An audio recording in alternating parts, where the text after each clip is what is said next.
क्या ये जून तक पाकिस्तान को ग्रे लिस्ट से निकाल पाएंगे? क्या देखते हैं आप आगे?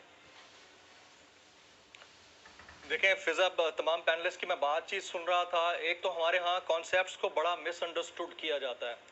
अगर एफएटीएफ को बतौर इंटर गवर्नमेंटल ऑर्गेनाइजेशन देखा जाए, इंटर गवर्नमेंटल यानी बैनुल हुकूमती ऑर्गेनाइजेशन, तंजीम या इदारा, 1989 में बना था, 32 साल पुराना इदारा है।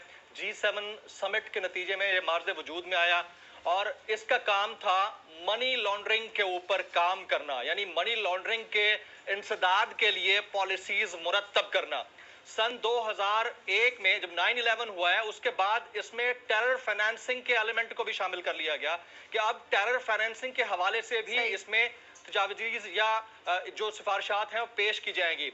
मिसअंडरस्टूड यूं किया जाता है कि कहा जाता है कि 40 सिफारिशात हैं। 40 नहीं है, 40+9 यानी 49 रिकमेंडेशंस हैं एफएटीएफ की।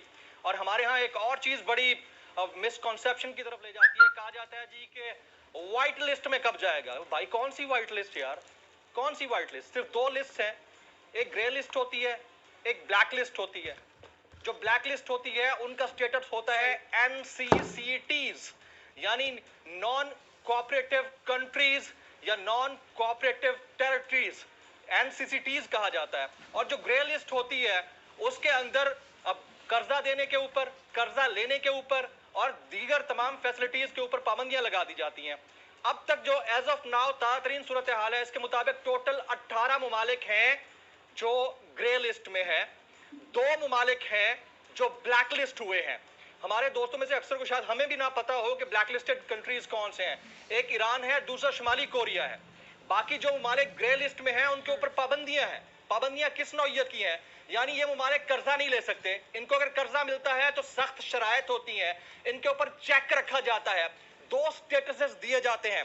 ब्लैक लिस्ट होगा तो उसका फॉर्मल स्टेटस होता है कॉल फॉर एक्शन। इसको गौर से सुनिएगा जरा, कॉल फॉर एक्शन यानी इनके खिलाफ फौरी तौर पर कार्रवाई की जाए, जो ब्लैक लिस्टेड कंट्रीज होती हैं। और जो ग्रे लिस्टेड कंट्रीज हैं उनका स्टेटस होता है मॉनिटर्ड जुरिस्डिक्शन। तो हम ग्रे लिस्ट में हैं, हम उन 18 ममालिक में हैं, बदकिस्मती से हैं, जो मॉनिटर हो रहे हैं जुरिस्डिक्शन के लिए और इनके ऊपर तमाम तर चेक्स हैं। अब एक और चीज बड़ी इंपॉर्टेंट है फिजा, मैं यहाँ जरूर शामिल गुफ्तगू करूंगा। टोटल 37 मेंबर हैं इस ऑर्गेनाइजेशन के, एफएटीएफ के 37। 2 और इदारे हैं जो कि एसोसिएट मेंबर हैं। वो 2 जो इदारे एसोसिएट मेंबर हैं, एक है यूरोपियन कमीशन और दूसरा है गल्फ कोऑपरेशन काउंसिल। बाकी 37 ममालिक, एक हमारा मुखालिफ तरीन मुल्क भी मेंबर है एफएटीएफ का, एंड दैट इज इंडिया। तो इंडिया हमेशा से प्लान करता रहा है पाकिस्तान के मामलात को सबोटाज करके इसको ग्रे लिस्ट में रखने के लिए या ब्लैक लिस्ट करवाने के लिए। हाँ, अगर आप ग्रे लिस्ट से निकलते हैं तो आपकी पोजीशन सेटिस्फैक्टरी हो जाती है। There is no white list kind of a thing. ठीक है। अच्छा, जमील ने ये इंडिया के हवाले से जो बात की उसामा गाजी, ये बिल्कुल ठीक है कि भारत इस हवाले से साजिशें करता रहा है, लेकिन जो साबिका हुकूमतें हैं, क्या उनकी कोई गफलतें नहीं थी, क्या कोताहियां नहीं थी जिसकी वजह बनी? या सिर्फ हम कह सकते हैं कि भारत की साजिशें ही हैं? देखिए, अब दुश्मन तो आपकी कमजोरियों से फायदा उठाएगा ना। जहां जहां आप कमजोर होंगे हर उस सतह पर आपको उठाएगा। बड़ी गहरी बात है कि कमजोरी अपनी भी होगी ना तो दुश्मन उससे फायदा उठाएगा और उसको जरा ज्यादा बढ़ा चढ़ा देंगे। बहुत से ममालिक में ये होंगी। मैं ये नहीं कहता कि सारा कसूर हमारा है, हमारी कमजोरियां हैं, इसमें तो कोई शक नहीं है। इसीलिए तो हम जब दूर करते हैं तो उनको मानना भी पड़ता है कि पूरी तरह से हम उस पर अमल कर रहे हैं। लेकिन देखिए कि 2008 में भी पाकिस्तान इस तरह से, जिसको हम ग्रे लिस्ट कहते हैं, उसमें रहा, क्योंकि वो इनहांस मॉनिटरिंग का शायद टर्म यूज की जाती है। वैसे तो कि जी इनकी बड़ी सख्त निगरानी, जिसको हम कह लीजिए सख्त निगरानी में इनको रखा जाएगा, तो उसमें हम आ जाते हैं। उसको फिर आम लफ्जों में ग्रे लिस्ट कहा जाता है। तो अब ये 2008 के बाद 2009 में मुझसे निकलते हैं, 2012 में फिर हमें उसमें लिस्ट में डाल दिया जाता है, इनहांस मॉनिटरिंग इनकी करेंगे जी। फिर 2015 में बाहर आते हैं, 2018 में फिर पाकिस्तान को डाल दिया जाता है। अब कोई इंडिपेंडेंट तो इस तरह नहीं है, गवर्नमेंट की तरफ से नहीं बताया जाता, लेकिन मेरे पास जो इन्फॉर्मेशन है वो इंडिपेंडेंट थिंक टैंक है, कोई टैब एड लैब, वो कहते हैं, उनका ये दावा है थिंक टैंक का कि जी 38 अरब डॉलर पाकिस्तान को नुकसान हुआ है। अगर देखा जाए, जब जब पाकिस्तान ये ग्रे लिस्ट में जाता है, फिर पाकिस्तान की माशी सूरत हाल मुश्किल में आती है। तो इस तरह से फिर आप देख लें कि जब पाकिस्तान को नुकसान होगा माशी तौर पर, तो उसका जाहिर है कि अब जो भी दुश्मन मुल्क होगा वो कहेगा जी इसकी मईशत को ही कमजोर किया जाए, किसी तरह इसको पीछे ले जाया जाए।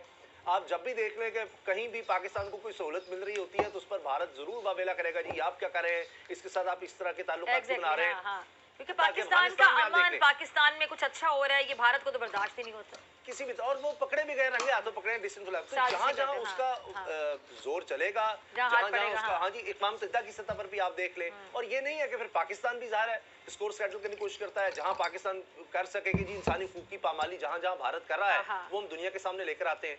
तो ये अब FATF का जो मामला है, हमें इससे हर सूरत निकलना है और जितनी जल्दी बिल्कुल हो सके निकलना है, निकलना है। हाँ। उम्मीद तो ये थी, मैंने जितना देखा है, और सोर्सेज ये कहते हैं कि हमारी उम्मीद ये थी कि अगर मेरिट पर फैसला हो तो शायद हम अब ये ग्रे लिस्ट से निकल आते, तो लेकिन अभी नहीं हो सका। जून में तो पूरी तरह से उम्मीद है 100% कि पाकिस्तान ये सेटिस्फाई कर देगा। और पाकिस्तान को बहुत ज़्यादा ज़रूरत है इसलिए कि देखिए पहले ही हम मकरूज़ हैं, कर्जे ले रहे हैं मजीद, पहले कर्जे उतारने के लिए, तो उनमें सहूलतों के लिए फौरन